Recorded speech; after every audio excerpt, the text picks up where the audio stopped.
खेड़ा विश्व के उन प्रभावशाली प्रेरक प्रवक्ताओं में से एक हैं जिन्होंने हजारों लोगों की जिंदगी अपने व्यवहारिक बुद्धि और गहरे विश्वास से बदलने में मदद की है। उन्होंने लोगों को अपने नजरिए को दोबारा देखने के लिए प्रेरित किया है। यहाँ उनकी प्रसिद्ध पुस्तक जीत आपकी में प्रकाशित कुछ सर्वश्रेष्ठ प्रेरणादायक कहानियां दी जा रही हैं, जिन्हें स्वयं शिव खेड़ा द्वारा संकलित किया गया है। ये छोटी छोटी कहानियां लोगों को उनकी सच्ची क्षमता का एहसास कराती हैं। चलिए गाइस, देखते हैं कि आज की कौन सी कहानियां हैं। तो पहली कहानी हमारी है हीरो से भरा खेत। हफीज अफ्रीका का एक किसान था। वह अपनी जिंदगी से खुश और संतुष्ट था। हफीज खुश इसलिए था कि वह संतुष्ट था। वह संतुष्ट इसलिए था क्योंकि वह खुश था। एक दिन एक अक्लमंद आदमी उसके पास आया। उसने हफीज से कहा, अगर तुम्हारे पास अंगूठे जितना बड़ा हीरा हो तो तुम पूरा शहर खरीद सकते हो, और अगर तुम्हारे पास मुट्ठी जितना बड़ा हीरा हो तो तुम अपने लिए शायद पूरा देश ही खरीद लो। वह अक्लमंद आदमी इतना कहकर चला गया। उस रात हफीज सो नहीं सका। वह असंतुष्ट हो चुका था, इसलिए उसकी खुशी भी खत्म हो चुकी थी। दूसरे दिन सुबह होते ही हफीज ने अपने खेतों को बेचने और अपने परिवार की देखभाल का इंतजाम किया और हीरे खोजने के लिए रवाना हो गया। वह हीरों की खोज में पूरे अफ्रीका में भटकता रहा, पर उन्हें पा नहीं सका। उसने उन्हें यूरोप में भी ढूंढा, पर वे उसे वहां भी नहीं मिले। स्पेन पहुंचते पहुंचते वह मानसिक, शारीरिक और आर्थिक स्तर पर पूरी तरह टूट चुका था। वह इतना मायूस हो चुका था कि उसने बार्सिलोना नदी में कूदकर खुदकुशी कर ली। इधर जिस आदमी ने हफीज के खेत खरीदे थे, वह एक दिन उन खेतों से होकर बहने वाले नाले में अपने ऊँटों को पानी पिला रहा था। तभी सुबह के वक्त उग रहे सूरज की किरणें नाले के दूसरी ओर पड़े एक पत्थर पर पड़ी और वह इंद्रधनुष की तरह जगमगा उठा। यह सोचकर कि वह पत्थर उसकी बैठक में अच्छा दिखेगा, उसने उसे उठाकर अपनी बैठक में सजा दिया।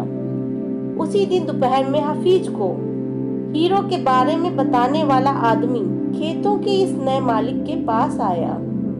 उसने उस जगमगाते हुए पत्थर को देखकर पूछा, क्या हफीज लौट आया? नए मालिक ने जवाब दिया, नहीं, लेकिन आपने यह सवाल क्यों पूछा? अक्लमंद आदमी ने जवाब दिया, क्योंकि यह हीरा है, मैं उन्हें देखते ही पहचान जाता हूँ। नए मालिक ने कहा, नहीं तो यह महज एक पत्थर है, मैंने इसे नाले के पास से उठाया है। आइए मैं आपको दिखाता हूँ। वहाँ पर ऐसे बहुत सारे पत्थर पड़े हुए हैं। उन्होंने वहाँ से नमूने के तौर पर बहुत सारे पत्थर उठाए और उन्हें जांचने परखने के लिए भेज दिया। वे पत्थर हीरे ही साबित हुए। उन्होंने पाया कि उस खेत में दूर दूर तक हीरे दबे हुए थे। तो दोस्तों, इस कहानी से हमें यह सीख मिलती है, जब हमारा नजरिया सही होता है तो हमें महसूस होता है कि हम हीरों से भरी हुई जमीन पर चल रहे हैं। मौके हमेशा हमारे पांवों तले दबे हुए हैं। हमें उनकी तलाश में कहीं जाने की जरूरत नहीं है, हमें केवल उनको पहचान लेना है। दूसरे के खेत की घास हमेशा हरी लगती है। जिन्हें मौके की पहचान नहीं होती, उन्हें मौके का खटखटाना शोर लगता है। गाइस, दूसरी कहानी देखते हैं, सोने की तलाश में। एंड्रयू कार्नेगी अपने बचपन के दिनों में ही स्कॉटलैंड से अमेरिका चला गया। उन्होंने छोटे मोटे कामों से शुरुआत की और आखिरकार अमेरिका में स्टील बनाने वाली सबसे बड़ी कंपनी के मालिक बन गए। एक ऐसा वक्त आया जब उनके लिए 43 करोड़पति काम करते थे। करोड़ रुपए इस जमाने में बहुत अधिक होते हैं, लेकिन सन 1920 के आसपास तो उनकी बहुत ज्यादा कीमत थी। थेक्सी ने कार्नेगी से पूछा, आप लोगों से कैसे पेश आते हैं? उन्होंने जवाब दिया, लोगों से पेश आना काफी हद तक सोने की खुदाई जैसा ही है। हमको 1 तोला सोना खोद निकालने के लिए कई टन मिट्टी हटानी पड़ती है, लेकिन खुदाई करते वक्त हमारा ध्यान मिट्टी पर नहीं बल्कि सोने पर रहता है। एंड्रयू कार्नेगी के जवाब से एक बहुत महत्वपूर्ण संदेश छिपा हुआ था। हो सकता है किसी इंसान या किसी हालात में कोई अच्छी बात साफ तौर पर न दिखाई दे रही हो, ऐसी हालत में हमें उसे गहराई में जाकर तलाशना होता है। हमारा मकसद क्या है? सोना तलाशना। अगर हम किसी इंसान या किसी चीज में कमियां ढूंढेंगे तो हमको ढेरों कमियां दिखाई देंगी, लेकिन हमें किस चीज की तलाश है, सोने की या मिट्टी की? कमियां ढूंढने वाले तो स्वर्ग में भी कमियां निकाल देंगे। अधिकतर लोगों को वही मिलता है जिसकी उन्हें तलाश होती है। चलिए गाइस, अगली कहानी देखते हैं, विल्मा रोडोल्फ की कहानी। विल्मा रोडोल्फ का जन्म टेनेसेसी के एक गरीब परिवार में हुआ था। 4 साल की उम्र में उसे डबल निमोनिया और काला बुखार ने गंभीर रूप से बीमार कर दिया। इनकी वजह से उसे पोलियो हो गया। वह पैरों को सहारा देने के लिए बैरस पहना करती थी। डॉक्टरों ने तो यहाँ तक कह डाला था कि वह जिंदगी भर चल फिर नहीं सकेगी, लेकिन विल्मा की माँ ने उसकी हिम्मत बढ़ाई और कहा कि ईश्वर की दी हुई क्षमता, मेहनत और लगन से वह जो चाहे कर सकती है। यह सुनकर विल्मा ने कहा कि वह इस दुनिया की सबसे तेज धाविका बनना चाहती है। 9 साल की उम्र में डॉक्टरों के मना करने के बावजूद विल्मा ने ब्रेस को उतारकर पहला कदम उठाया, जबकि डॉक्टरों ने कहा था कि वह कभी चल नहीं पाएगी। 13 साल की होने पर उसने पहली दौड़ प्रतियोगिता में हिस्सा लिया और सबसे पीछे रही। उसके बाद वह दूसरी, तीसरी, चौथी दौड़ प्रतियोगिताओं में हिस्सा लेती रही और हमेशा आखिरी स्थान पर आती रही। वह तब तक कोशिश करती रही जब तक कि वह दिन नहीं आ गया जब वह फर्स्ट आई।